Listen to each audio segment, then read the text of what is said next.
Completely agree, man. That level of like wanting something and then trying to get it and then get it and then like the feelings that come with that. Yeah, It's like we talked about before about how like it's not good to want things, but it we tend to feels do it like so much times. I'm taking more steps now towards that image of inner peace I think I've always wanted. Mm, I definitely think that this is now finally something that go on that. I can just let go. I feel inner peace to me is like the unfettered mind, as in like you literally have nothing weighing you down mentally and Mm, spiritually, if you want to consider it that too. mm, To the point where you actually feel the weight come off of your shoulders. I've felt it a couple of times, and it's amazing when mm. you catch that, just the wave of peace, even for however brief it is. You feel it. It's that substantial sensation that is really difficult to like to actually describe. Ironically, for somebody doing a PhD in writing, um, but like it's to me that is the essence of inner peace. It's that it's so ephemeral that it actually defies the ability to be fully explained because there are no words for it. It's like it's like you are moving at the same wavelength as literally everything in existence for however brief a moment that is. You're all moving in the same direction. You feel that like transient connection to everything in the universe all at once. Um, and but even that is obviously a continuous like fluid concept, because things are always changing and it's about being able to change with those things. Is it It's that realizing it? maintenance of inner peace. Is it realizing in that moment that the change that's happening is for you, or it's like it's part of it, letting go of the need for that whatever change that's happening in that moment, right?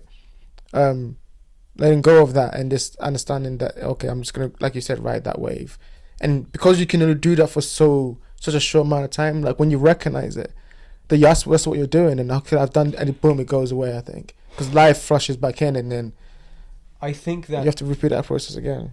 for me personally, I actually Mm, find it's the opposite. mm, Um, Not being aware of it is what makes it go away quicker. You need to mm, be aware enough because like I think initially when the part of what makes us so fixated on the past is that we look back at things in our lives that we hold as memories and we think, shit, I was at peace then. How did I lose it? Um, when in actuality, it's it's because back at those times you weren't capable of fully perceiving that you were experiencing this peace. You felt it, but you couldn't describe it. Or mm, you couldn't quite understand the things that were like the tethers that were mm, connecting mm, in order to enable that peace to arrive at you. mm, Um, I think that gradually those memories that we hold are almost like lessons of like, okay, cool, this is what to look out for now. Like, I remember I used to talk to you and Rev all the time about it, about how like, when I was in my masters, like I keep talking about trying to get back to that peace. mm, Um, but the truth is that I could never go back because it has passed. That time is no longer. I need to find peace again now, however that might come about. mm. Um, and in that sense, because it's an incredibly difficult thing to do. Like I'm not going to pretend as if it's easy. It's completely dependent on It's the like building. circumstances of your life. It's like building an ark. It's like building a ship almost. Yeah, Like when you built that ship before, and when we were in uni, because I remember us yeah, meeting, and I remember the conversations we are having. It's very similar, but we had figured stuff out almost. But then we made that ship. We went somewhere else, and now that this new place requires a different ship. yeah. It requires us to figure out stuff differently again, and I think that's when you find that peace.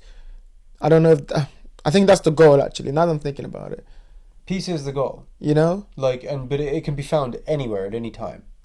Um, But here's a question then. I think connectedness to nature matters though in Okay, that step. okay, I'm gonna leave that on too. Yeah, How do we, if we want peace, right, and we understand that peace is like absence from everything that causes us stress and makes us understand that to connect fully connected to the games that we play, right? But we want to be successful. How do you balance that? Like, because I think the question is, does peace make you less ambitious? no, Why so? I am my own best example in that sense right now. because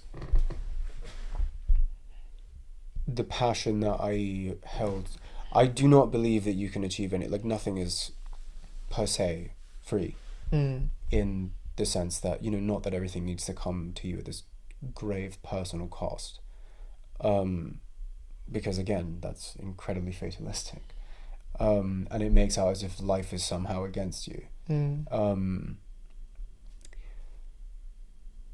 You know, I think that it's very difficult to extrapolate it from the individual level, because you have to retain in your mind that it is, as much as we're talking about all this, like, you know, Hakuna Matata, like, yeah, we're all one man type shit. It's difficult not to disregard the fact that at the end of the day, everybody is an individual and we're all living our individual lives. Like, something is happening to someone, always. You just have to hope it ain't you. But, like, on an individual level, I don't think that finding peace would necessarily impact your ability to do anything in terms of ambition. If anything, it should foster your ambition even more. Because for me, you know, yeah, I've been, like, clamoring at all these different things, these, like, transient things that I try and grapple towards, like these goalposts I have, as if they're static concepts, which they're not. You know, I'm climbing a ladder that has no actual rungs at all. It's just, I'm just trying to climb up two poles that are, like, lubed. But so is everyone. We're all climbing that same thing. Yeah, That's the thing. I think then peace becomes like a magnifier to be able to see what you truly want. Yeah. So what ladder you should truly be climbing, you know? Whichever one you want. But that's what I'm saying. Like, if you're at can always peace, be found. if you're at peace, this is how I view it, and this is my perspective. Then, right? I feel like peace is a Are you complete. saying that to succeed you must suffer? No, but I think no, I'm not saying that. I think in the moment that might feel like some moments. I think yes, but I think you can still be at peace and suffer. Here's my thing, right? You know what I mean? If you were always at peace, yes, you would lose the incentive to really do anything. But that would also imply that somehow, well, no, actually, because that what you're describing is basically the concept of nirvana. In what sense? It's that infinite peace. You know, there's a case to be made that nirvana isn't a place you go to; it's a state of mind that you reach. Yes. Yeah, I agree with that. And in that sense, I also find that, again, no, you can still achieve things. It's more just that you've, like, truly accepted the nature of existence as it is, in the sense that things are always changing. I think we say these. It's funny, right? Sorry, Yeah. I just thought, right? No, of Sorry to course, interrupt. yeah. We say these philosophical concepts, and it's almost to me because a realization just came to me. This is just what growing up is, what real maturing is. Yeah. Understanding these concepts in our own lives and being like, oh, Philosophy is literally just the study of life. yeah, exactly. It's just understanding, or trying to understand and give some semblance of meaning, or at least frame of reference for whoever reads it and thinks their own things. to the Because life it's- they're already going through. Yeah, it's supposed to be capable of being extrapolated to everybody all the time. That's what makes it a truly universal message. 100%. Like, it's just desperately trying to explain existence in a way that is digestible to people, and in a way that they can then use on their frame of reference, which is their life. Okay, here's a question then on that, because that's a good point. It's a Yeah. very good point. What would you say is one thing that people need to keep in mind when they think about existence, and so they can live life in their frame of mind in a more That we're all going through it, man. Like, just we're all really going think about that idea.